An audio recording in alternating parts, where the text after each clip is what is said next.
It's the International Soccer Preview. We are Soccerphiles Canada. Welcome to Series 32, looking at the players of the 2026 FIFA World Cup. This episode is looking at the players of Panama. Part 2, the selections. Here we go. Hello and welcome to the International Soccer Preview by Soccerphiles Canada.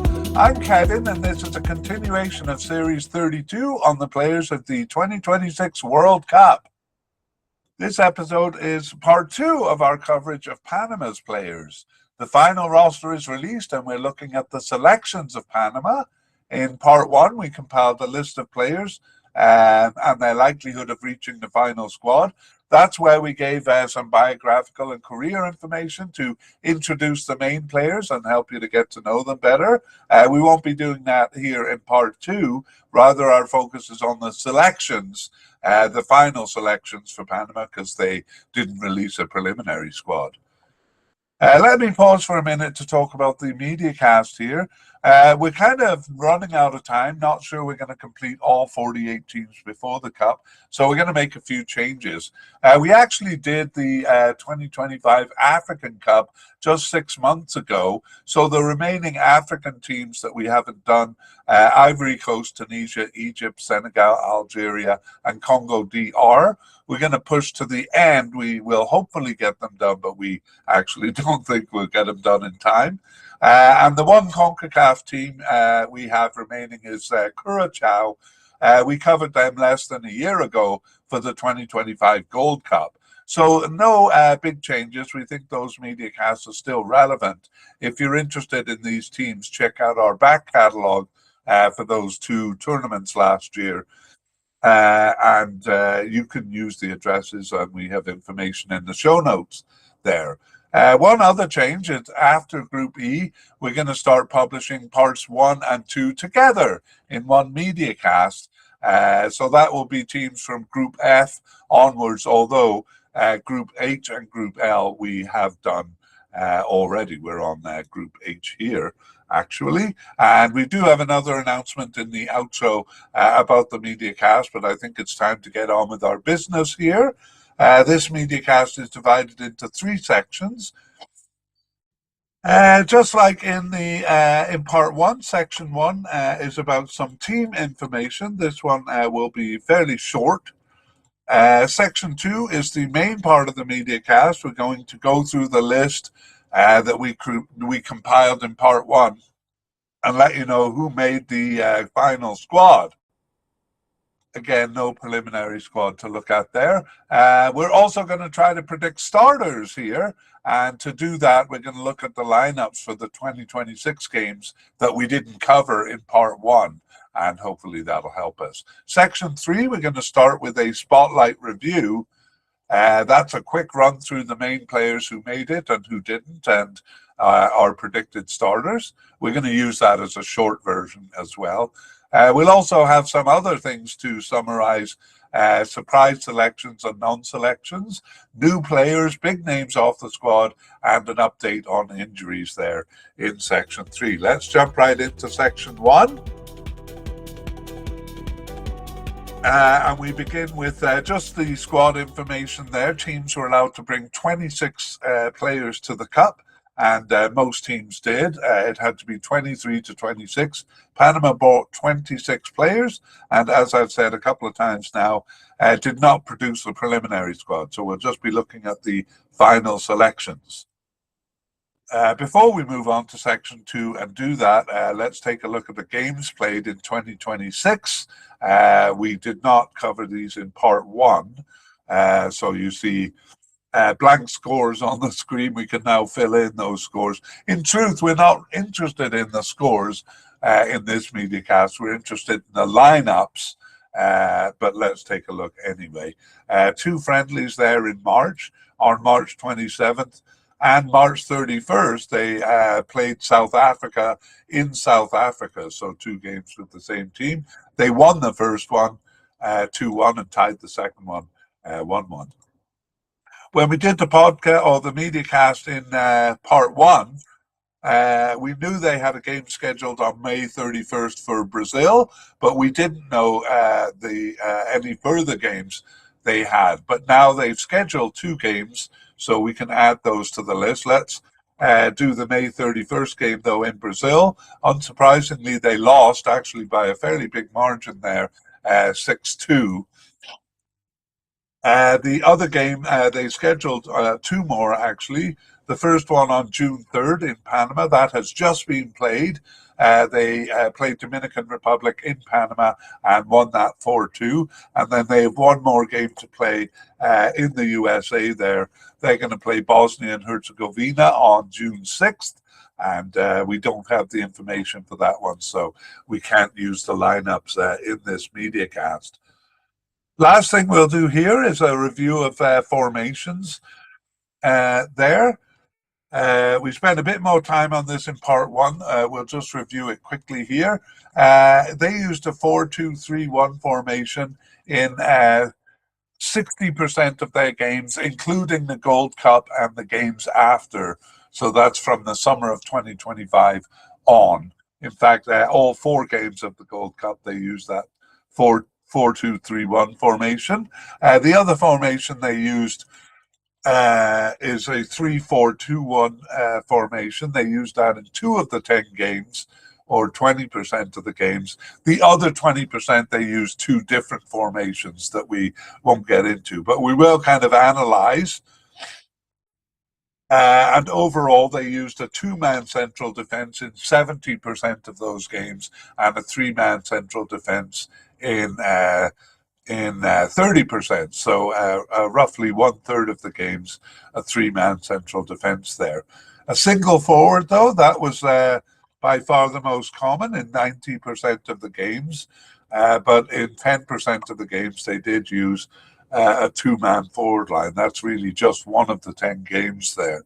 So they definitely prefer a single forward. So as we go through this section 2, and maybe as you watch them in the Cup, you can probably expect or envision a 4-2-3-1 formation there.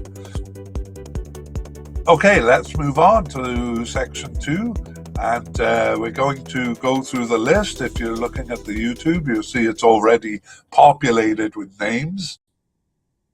And that's what we did in part 1. So now we're going to go and see who made it there. So we begin with the manager, Thomas Christiansen, and he was not changed between the part 1 of the Mediacast and now. So we will consider him a selection, a successful selection, in that he wasn't fired shortly before the Cups, like a couple of teams have done in firing their manager before the World Cup. Okay, let's go to goalkeepers. So here we had a definite candidate in Orlando Mascara. He was selected for the final squad.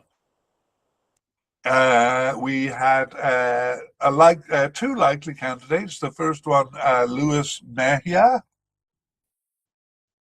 who was selected for the final squad despite an injury concern. I'll come back to that. Our second candidate, Cesar Samudio, also selected. So that's it, the 3 keepers that they're bringing. We did have 2 other possible candidates, or other candidates at the possible but unlikely level, J.D. Gunn and Eddie Roberts. Neither of those selected for the squad, and no new name. So let me just update you on Luis Mejia. He was out with a muscle injury from late March and an unknown return date. Now, this gets a little bit odd. He returned to action for his club on April 19th and started 3 of their last 4 regular season games, the last of which was on May 10th. So looks like he's back in action, right? But then he is still listed with the same muscle injury for the international games 3 weeks later on May 31st and June 3rd, and is still on the injury list with an unknown return date. So we're really not sure if he has a muscle injury. Maybe it was a recurrence of the muscle injury. He is selected for the squad, so obviously he is recovered, or they're hoping he'll be recovered. Anyway, Luis Mejia will say that he may be an injury doubt coming into the tournament here.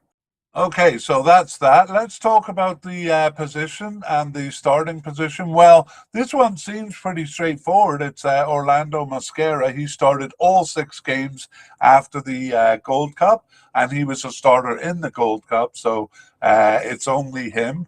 But we are going to look at the recent games. We have 4 of them for Panama, which is nice, gives us a good overview. Unfortunately, in this situation, it merely confuses us because we have Mejia starting the first game in March, Mosquera starting the second, and then in the friendlies, Mosquera starting the first game there against Brazil, and Samudio starting the second against Dominican Republic. I'm just looking at the lineup though and seeing it looks like pretty much a B team there against Dominican Republic, and pretty much an A team against Brazil there. In the March games, it's a little hard to tell there. It looks like the first one too is pretty much a B team. And not all of the players, though. The second one looks a little bit more like their A team. And I forgot to talk about the formations in section 1, so I'll just do that for the 4 games. In games 1 and 2, or in the 2 games in March, it is a 3-man backline, a 3-4-2-1. However, in the recent warm-up games, they seem to be experimenting a bit, a 5-4-1 formation against Brazil, and the same thing against Dominican Republic there, a 5-4-1 formation. So there we have it. So a 3-man central defense in both cases is probably the main takeaway there. Anyway, our doubts are our conviction on Mosquera Orlando as the starting keeper is not shaken by what we saw in the recent games. So we are going to give Orlando Mosquera 3 stars as a definite starting keeper. On we go to central defense. We have 2 definite candidates here. The first one, Fidel Escobar, is an injury concern. I think I'll deal with that right away here. He is selected for the final squad. He was out with a back injury since early January and an unknown return date. He returned to action on April 12th, quite a while ago now. He played 8 minutes in his first game back, and then all 90 minutes in the last 3 games of the club's regular season. So thankfully, Fidel Escobar seems back to health. Next, we have Andres Andrade, and he is also selected for the final squad. He's also a definite candidate. Our 2 likely candidates, both also selected, Jose Cordoba and Harvey Carlos. And our possible candidates, Edgar Farina and Giovanni Ramos, both of them selected as well. That gives us 6 central defenders there. We did have 3 players seemingly off the squad, and none of them were selected. It is Eduardo Anderson, Eric Diaz, and Rainiel Perdomo. And we also had a couple of new candidates added in March, 3 of them. Actually, the first one, Richard Peralta, but he wasn't selected for the final squad. The second one, Martin Krug, was selected for the final squad. No, sorry, he was not. Oh my goodness, what terrible information I'm giving. Martin Krug not selected for the final squad. It's the third one, Roderick Miller, who is selected for the final squad. He's been with the team a long time, 46 caps and 2 goals. We'll introduce him because he had not been on our radar in part 1. He's obviously been off the team for a while. With Panama since 2011, 46 caps and 2 goals, and is 34 years old. And he's playing for a team in Azerbaijan. Azerbaijan, and was with two teams in Iraq before that. So he gets around. He's also played in Peru, Kazakhstan, Portugal, and there we go, and teams in Panama, of course. His first tournament was the 2013 Gold Cup, and he's been part of most of the tournaments since then. Missed the 2015 Gold Cup, but has been part of several tournaments all the way up until the Copa America 2024, where Roderick Miller was a starter. However, he was a surprising non-selection for the Gold Cup in 2025. We had him as a likely candidate going into that tournament, but he wasn't selected, so we kind of thought he was off the radar. We probably should have had him on the list anyway, because we generally are putting any player who's appeared from 2024 onwards on the roster. So perhaps we made a mistake there. Anyway, Roderick Miller returned after a 17-month absence. That's about a year and a half, in March 2026. And he started one of the two remaining games in March here and was subbed in for the other. So Roderick Miller back on the team and making the seventh candidate here. I put him in the wrong place on the graphic there. All right, let's talk about the starters. Again, we kind of, especially since they used a three-man central defense in all four of their March games, we're kind of covering two, but maybe three positions here, and perhaps that's why they brought so many central defenders. Fidel Escobar and Andres Andrade were the pairing in the 2025 Gold Cup. That was a two-man central defense. When it was a three-man central defense, Carlos Harvey appeared, a few different players, Jose Cordoba as well. Carlos Harvey, though, started the last two games in November there on the right side of that three-man central defense. For now, we have definite starters, Fidel Escobar and Andres Andrade, and Carlos Harvey as a possible starter. Let's see if the recent games change our opinion. Well, the first game is quite experimental with Cordoba, Roderick Miller, and Krug there. I'll note that Carlos Harvey is playing in the as a central midfielder. He is actually coded on some sites as a defensive midfielder, and we have seen him up there over the period there. The second game is Ramos, Giovanni Ramos, Cordoba, and Harvey. So again, that looks a bit experimental as well. The main players we expect are not there. They are there against Brazil, though, and this looks a bit more like what we expect to see in the starting lineup in the World Cup. It is Fidel Escobar, Andres Andrade, and Jose Cordoba making up a three-man central defense. And then the final game, a bit experimental there, Farina, Ramos, and Miller. So yes, that doesn't really shed much light on us. It is looking, though, like the Brazil game is the closest to what I'm expecting to see in the starting lineup. And I think I'm going to just stick with what we had, because the experimental lineups are, just confusing the matter. We're going to give 2 stars to Fidel Escobar we're going to give 3 to Fidel Escobar and Andres Andrade as definite starters, and then we're going to give 1 star to Carlos Harvey as the most likely. I wonder if we should give one to Jose Cordoba as well. I mean, any one of these players could make up the third central defender. I'm going to say Harvey and Cordoba are the most likely there. But I wouldn't be surprised if we're wrong. Okay, let's move on to left backs. We have 2 definite candidates in the left back position. The first one is Eric Davies, and he was selected for the squad. And the second one, Jorge Gutierrez, also selected. we have to go down the list beyond likely and possible to possible but unlikely to find our next candidate, Omar Valencia, not selected for the squad, and seemingly off the squad, Gabriel Brown, also not selected for the squad. And no new candidates here. So let's talk about the starting position or the prediction for the starters.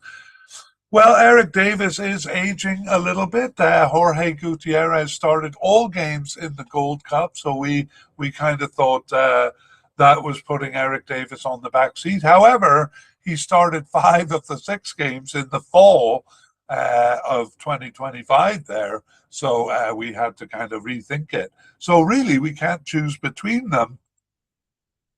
So we're going to, or right now, our thinking is that it's an equal possibility. But let's look and see if the recent games make a difference. Of course, with the 3-man backline, the left and right backs are going to push up to become wingers. It's Eric Davis in game 1 in March and Jorge Gutierrez in game 2. In against Brazil, it's Cesar Blackman. He's a right back who we will meet soon, playing over there, and then Jorge Gutierrez on the in the final game against Dominican Republic. But then that is a kind of experimental game too. So really, it doesn't really clarify things for us. We're going to stick with what we got, and that will be 1 point for each. It's a bit like soccer scoring here. If we can't, if we can't give 3 points, we also we can't give 2 as a likely and 1 as a possible. So if it looks like a tie, they share 1 point. And otherwise, it's either 3 points to one player and none to the other. So equal chance there, Eric Davies and Jorge Gutierrez there. Let's go to the right back position. Here we meet our Cesar Blackman as a definite candidate over here on the right, and he was selected for the final squad. I got to say, though, I'm not sure why we had him ahead of Michael Murillo here. So we're going to move him behind because Murillo seems a stronger candidate over here. Michael Murillo, sometimes called Amir Murillo or Michael Amir Murillo, both of those selected anyway, both selected. No likely candidates or no candidates at the likely level here. And at the possible level, we have Ivan Anderson. He was not selected for the final squad. And that's it over here, no new candidates. So let's look at starters here. Michael Murillo was the starter in the Gold Cup there, and in the first 4 games in the fall of 2025, Blackman actually did start 1 game in the Cup. It was a B team game, game 3 there, and also started the last 2 games in November 2025. Murillo was injured for the second of these, but he was listed as not selected for the first one 5 days earlier. So perhaps that was related to his injury, or perhaps he was, perhaps there is change afoot in terms of who the starter is going to be. Now I'm getting a bit skeptical of whether the March games will clarify things for us, but actually, in the March games, each of them share a game. Blackman in the first and Murillo in the second, playing as or pushing up to a right winger role. Against Brazil, both of them play. We saw Blackman on the left and Murillo on the right.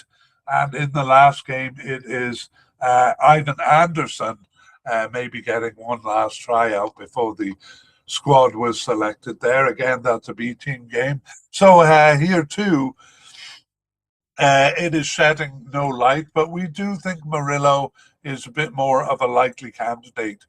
So we're going to give 2 stars to him as the likely starter and 1 star to Cesar Blackman as possible. It is time to move on to the midfield here. And we begin with the defensive midfield. We have two definite candidates coded as defensive midfielders. Really, there's not a lot of difference between the positions of defensive and central midfield, so we are going to do them together. Uh, our two definite candidates, Adalberto Carrasquilla, was selected, and so Annabel Godoy. Both of those big names selected. The likely candidate, Edward Sadino, not selected. That is due to injury, we presume. He was out with a hamstring injury from January of 2026 this year, but expected back on May 31st. It turned out he was injured right up until the last club game of the season on May 30th. So, even if he did come back on May 31st, presumably he wouldn't have time to build up the fitness. It seems like he wasn't called up to the warm-up matches, and that would likely be the reason. So we're presuming the injury prevented his selection there. The possible candidate, hang on, where is Victor Griffith? Yes, possible candidate Victor Griffith not selected. Possible but unlikely candidate Giovanni Welsh also not selected, and seemingly off the squad Abdil Ayarza not selected either. So we're looking a little thin here. On top of that, we had no candidates listed as central midfielders. No candidates coded as central midfielders, even though I do think Carrasquilla is more of an attacking midfielder than a defending one. We did, though, have players coded as left and right midfielders. So let's take a look at those because they do play into the narrative here.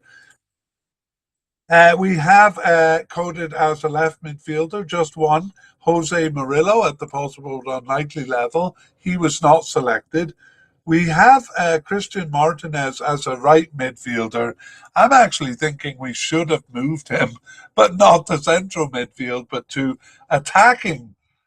central attacking midfield. In fact, we're going to do that. However, Christian Martinez does provide cover in the defense, in the central midfield when needed. So we will put him as a central attacking midfielder, but keep in mind that he can come back and play in the central midfield. Where am I here? Okay, so we are going to meet him later as a definite attacking midfielder, but he's part of the narrative here. Let's continue on, though. We have more names as right midfielder. We have Cesar Yanis at the possible level, and he was selected. But the other possible candidate, Omar Brown, not selected. And finally, seemingly off the squad, Irving Gudino, not selected for the final squad. He's actually an injury concern as well, but we're not going to go into detail on it because he was never a strong candidate here. So even with central left and right midfielders, we still only have three candidates, plus Christian Martinez, who is a kind of a backup in this position. So I think it's not going to be hard to know who the starters are going to be here. But let's talk at the situation and look at the recent games. Basically, it's Carrasquilla and Annabel Godoy as the strong central partnership. But Christian Martin ably steps in when one is missing and otherwise plays as a central attacking midfielder. Martinez doesn't start as much as I kind of hope he would, because I think he's very good. But I'm getting off track because even that discussion I should have when we meet him as a central attacking midfielder. We also did see that central defender Carlos Harvey pushes up into the midfield sometimes. I don't agree with the sources that now have him as a central or as a defensive midfielder. I think he's still a central defender who just kind of helps out in the midfield sometimes. Anyway, so what we have before we look at the games is Adalberto Carrasquilla as a definite starter. Annabel Godoy close to definite, but I'm going to put him as a likely starter to be conservative. And then possible starters, Christian Martinez and Carlos Harvey. Let's see what happened in the game, so it should be quite interesting. In the first game, it was Carlos Harvey and Christian Martinez as the central defenders in that 3-4-2-1 formation. We do have Cesar Yanis there playing as a right attacking midfielder. In the second game, it's what we expect to see, Kvaratskhelia and Godoy. I'm just looking to see if any other of our candidates are up there. But no, that's it. And then in against Brazil, maybe the main one to look at here, or maybe not. We have Carlos Harvey, the only one of our candidates on the field. Edgar Barcenas is alongside him in the central midfield there. And in the final game, it is Griffith and Martinez. Griffith, of course, not selected, even though he scored a goal there. And Christian Martinez, who we would not be surprised to see in the midfield. So more confusing than helpful there. But there we have it. We're going to stick with what we have as Kvaratskhelia as a definite starter, Annabel Godoy as a likely starter. And then we'll give 1 star to Carlos Harvey, the central defender, as a 1 star as a defensive midfielder or a central midfielder. And then we're going to do the same to Christian Martinez, a possible starter as a central midfielder. So I hope I'm not making you dizzy with all of this jumping back and forth in the lineup. But there we have it. The central midfield is covered. Let's move up to the attacking midfield. And we start on the left side. And we have, we're going to start with a versatile attacking midfielder, actually, at the possible level. And it's Edgar Barcenas or Edgar Joel Barcenas. You might see him listed under either Edgar or Joel Barcenas. He's a possible candidate and he was selected for the squad.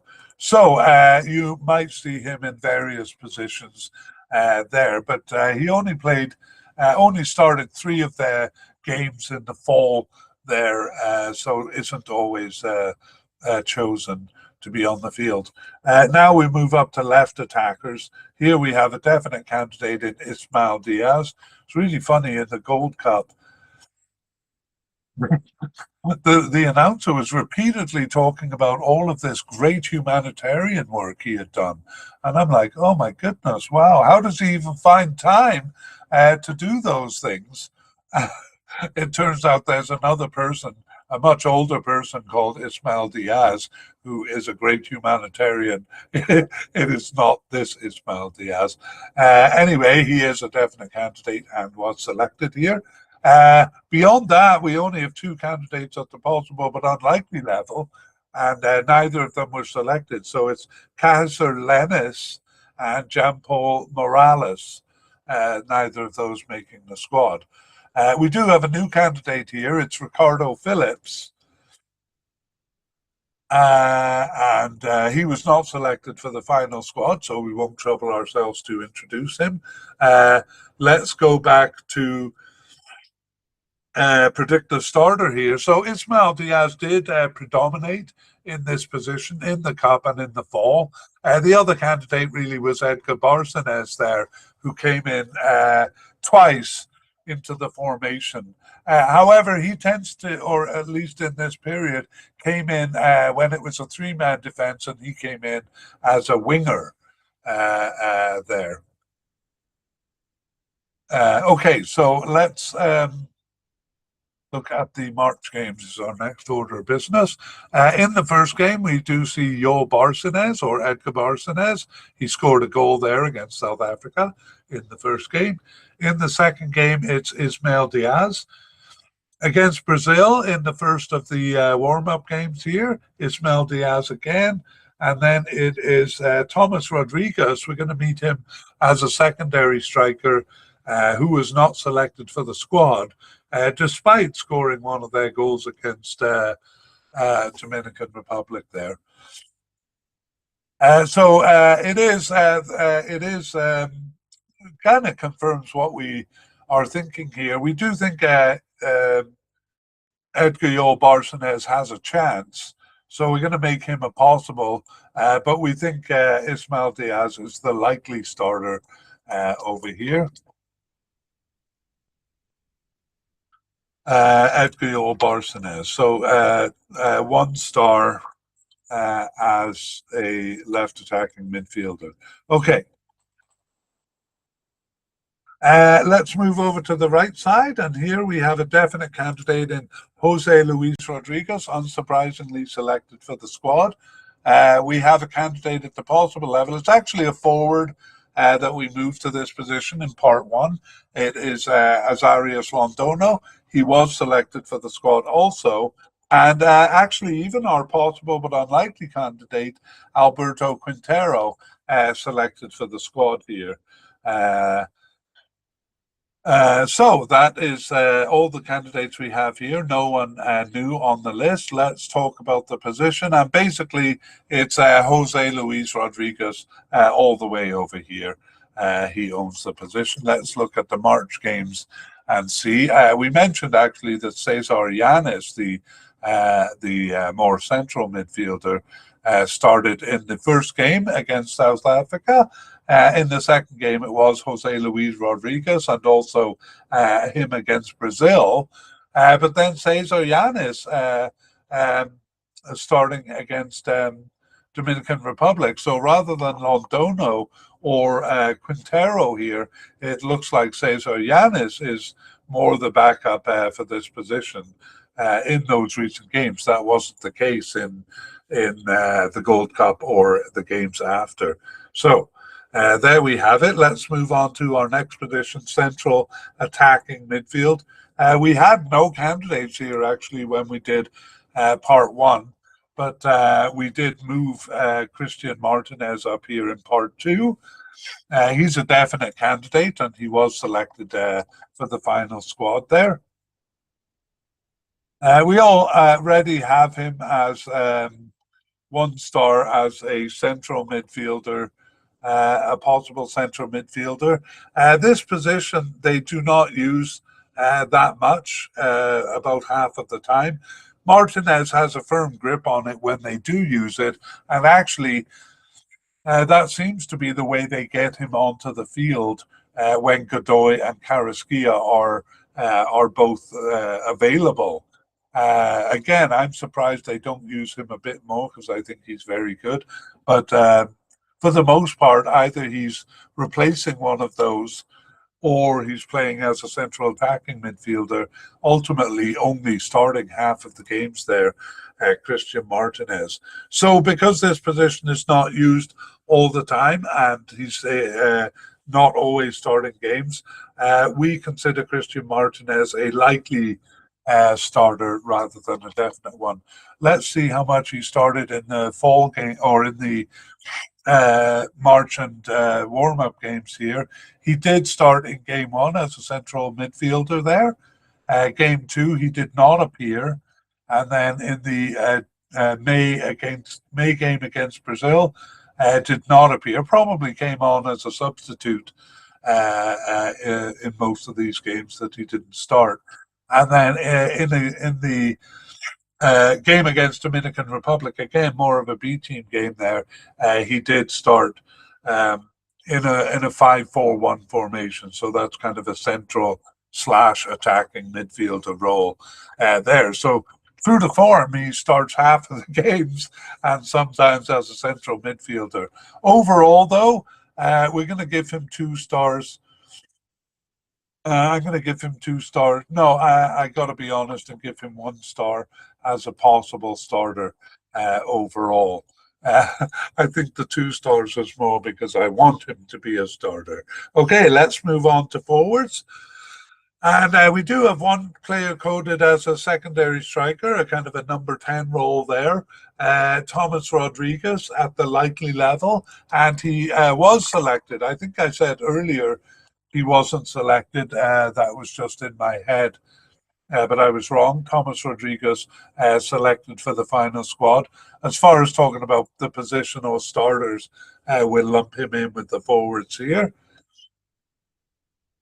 And we have two of those, two forwards at the definite level, Cecilio Waterman and Jose Fajardo. Both of those selected for the final squad. No candidates at the likely and possible level. And at the possible but unlikely level, two candidates, neither of them selected, Eduardo Guerrero and Gustavo Herrera. And then two candidates seemingly off the squad, Freddie Gondola and Alfredo Stevens. I'm not sure why we moved Freddie Gondola up to the forward line. He's coded as a left attacking midfielder, but it doesn't matter that much. So really just two forwards chosen, or we could say three if we include Thomas Rodriguez. Actually, all of these players play a role in the narrative here. It is Eduardo Guerrera starting as a sole forward in the Gold Cup there, but Thomas Rodriguez, our secondary striker, took over for the last three games. And then it was Jose Fajardo for the middle three games in the fall of 2025. But Cecilio Waterman played the last two, having also started the first of those games. So kind of the bread in the sandwich of Jose Fajardo. I'm not sure that analogy worked very well. But let's take a look at the March games and see what we have. Cecilio Waterman starting the first game. And overall, I would say that was, a bit of a A-B team game there. Not really clear. Barria, where did that name come from? Oh, I think he is the new addition to the forward line here. We do have that new player, Kadir Barria, that we should add to the forward line as a new player. He was not selected. Barria, though, did start that second March game. Cecilio Waterman started against Brazil and Jose Fajardo against Dominican Republic. So not much clarification there. We still think it's an even bet between Waterman and Fajardo, and we're going to give them 1 star each. 1 star each there. Okay. That is it for section 2. We want to move. We're going to move on to section 3 here, and we want to welcome listeners to the short version of the Mediacast here. We're going to do our spotlight review as we race through the squad, reviewing what we covered in section 2, and also summarizing section 2 of part 1, where we introduced all of these players. We're doing no such thing right here. We're just racing through and giving you the names. So let's go. Starting with manager Thomas Christensen, we'll consider him a selection because he was not fired or anything before the tournament. Moving on to goalkeepers, we have Orlando Mosquero as a definite candidate. He was selected, as our 2 likely candidates were Luis Mejia and Cesar Samudio. We're not going to cover candidates at the possible but unlikely level or below unless they were selected. So our 3 goalkeepers there all made it. We consider Orlando Mosquero the starter, definite starter there. Central defence, we have 7 candidates here. That's partly because they seem to be now favouring a 3-man central defence. And we have 2 definite candidates, Fidel Escobar and Andres Andrade, both of those selected. 2 likely candidates, Jose Cordoba and Harvey Carlos. Make that Carlos Harvey. Both of those selected. and two possible candidates, Edgardo Farina and Giovanni Ramos, both of those selected. And we do have new candidates to talk about. There were three of them, only one of them made the squad. It's Roderick Miller, kind of a veteran coming back into the squad there. So those are our 7 central defenders. In terms of starters, we consider our 2 definite candidates, Fidel Escobar and Andres Andrade, definite starters. But it is often a 3-man central defense, so we think Jose Cordoba and Carlos Harvey are also both possible starters there.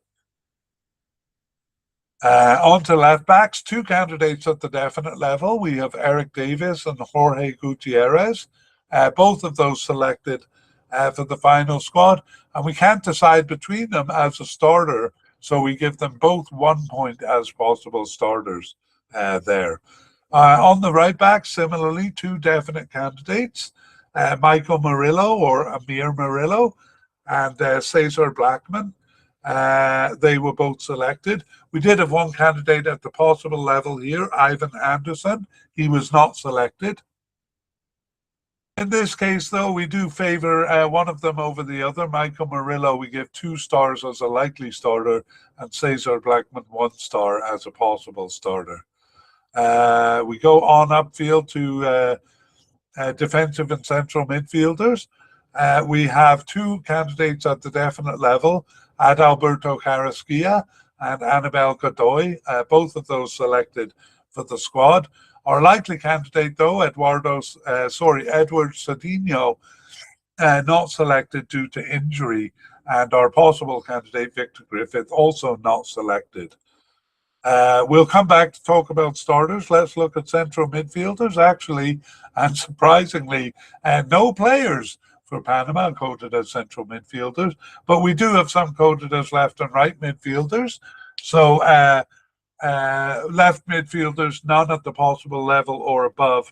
Right midfielders, 2 at the possible level, Omar Brown and Cesar Yanes, both of those selected. No, what am I talking about? Good Lord.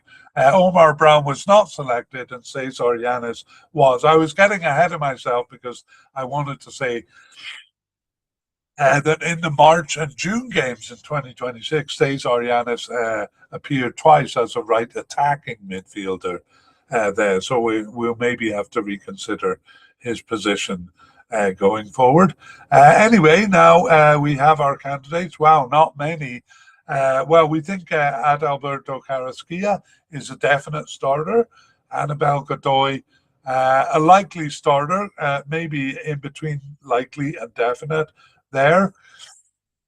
If they need backup in the midfield, they're using central attacking midfielder Christian Martinez, might appear here in the central midfield. So we give him 1 star as a possible starter, and also central defender Carlos Harvey, we give 1 star as a possible starter in the midfield here. Okay, on we go to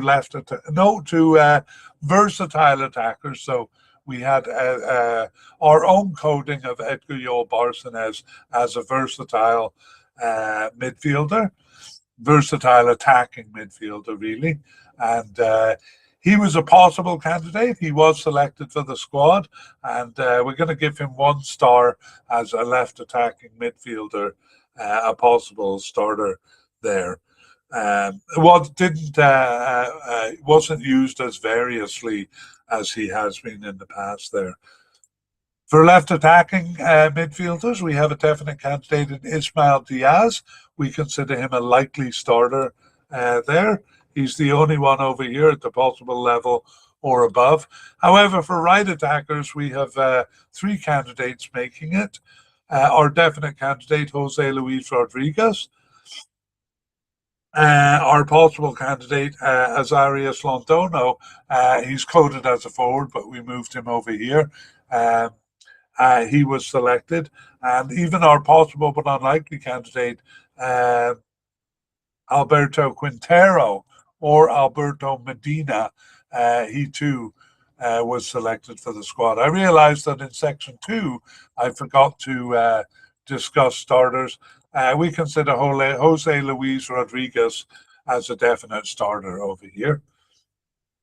Central attacking midfielders, we have Christian Martinez as a definite candidate, and he was selected for the squad. We mentioned earlier that we have him as a possible starter in the central midfield. We're also going to put him as a possible starter here as central attacker. They don't use the position all the time, so he doesn't always get on the field. So, possible starter in Christian Martinez. We have as forwards one secondary striker. He's at the likely level. It's Thomas Rodriguez. And he was selected for the squad. We'll think of him as a forward, really. Most of the time he's playing as a forward if he starts.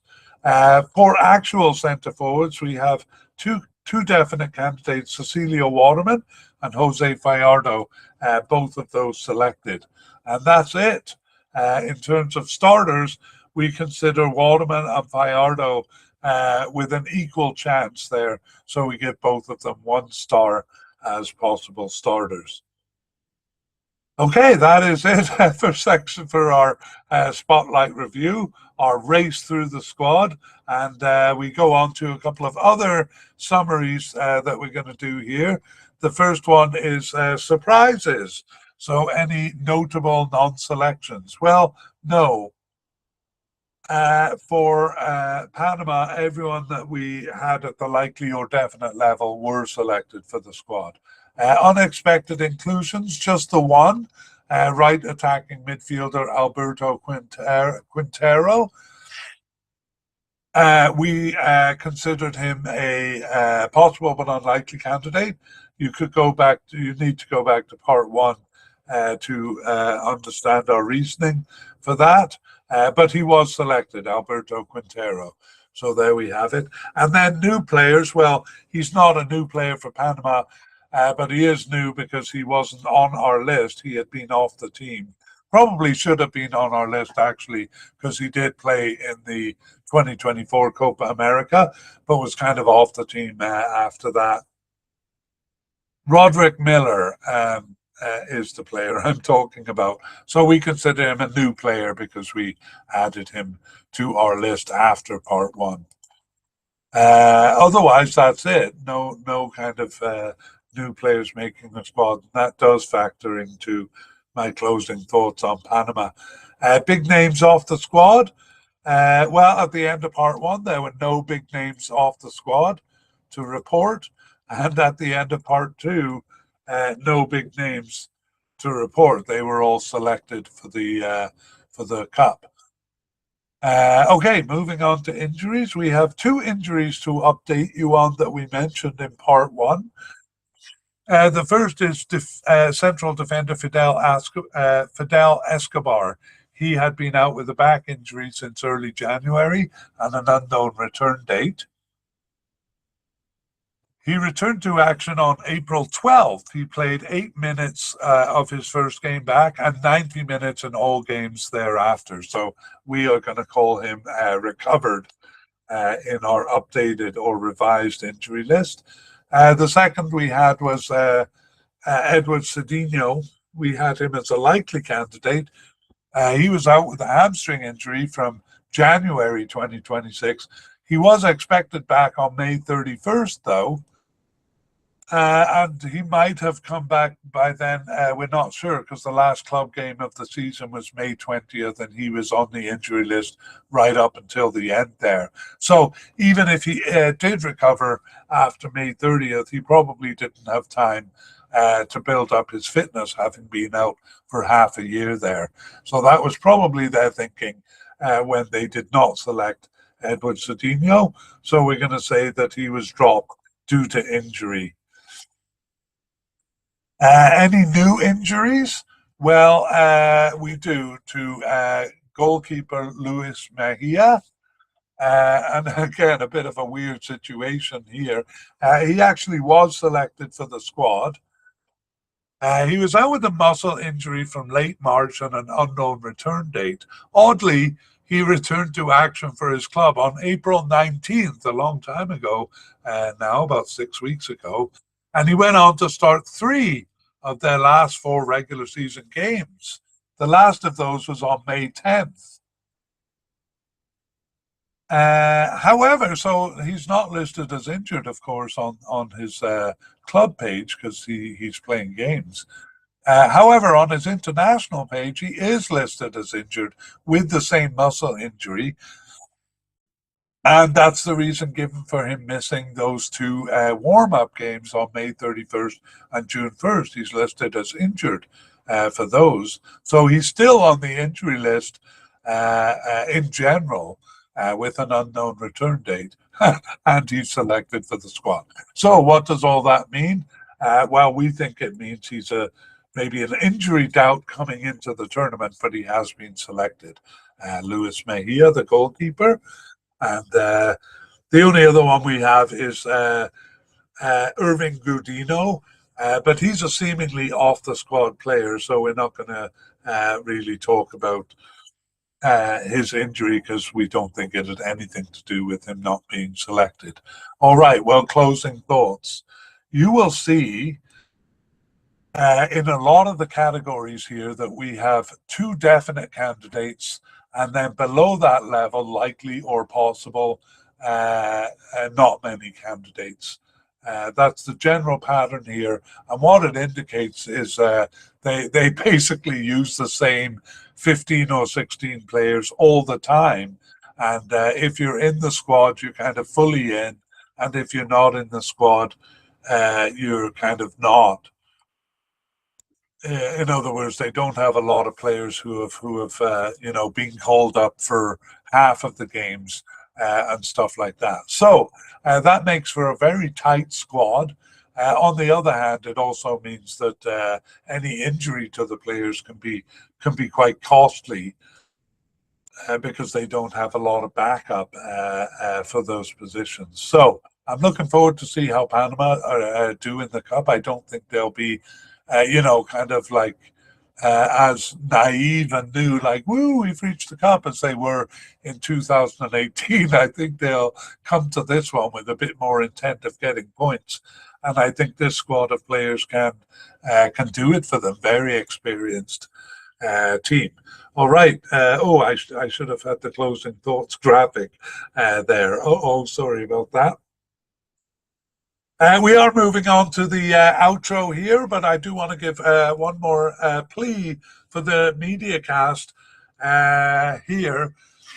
We're currently debating whether we're going to continue the podcast afterwards. I actually enjoy doing it, but it takes a lot of time and effort, and it's been 5 years.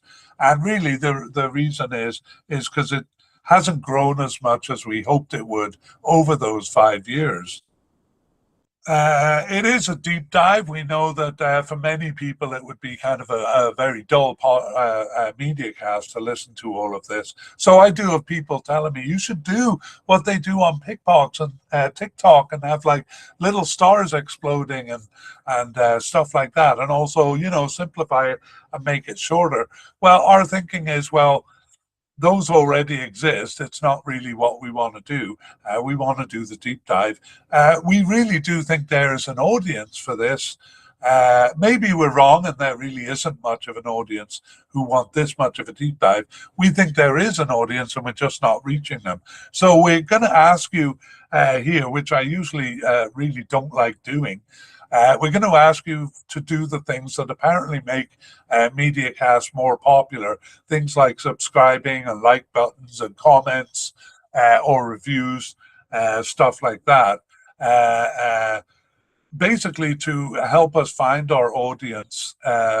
Because if after 5 years we're not finding them, we think maybe they don't exist or that we're not going to be able to find them. But we do know that those things can kind of help popularize a podcast and help us to find our audience. So that's my little announcement here. We're moving now on to the outro, the graphic for the outro. So a lot of fun doing Panama here.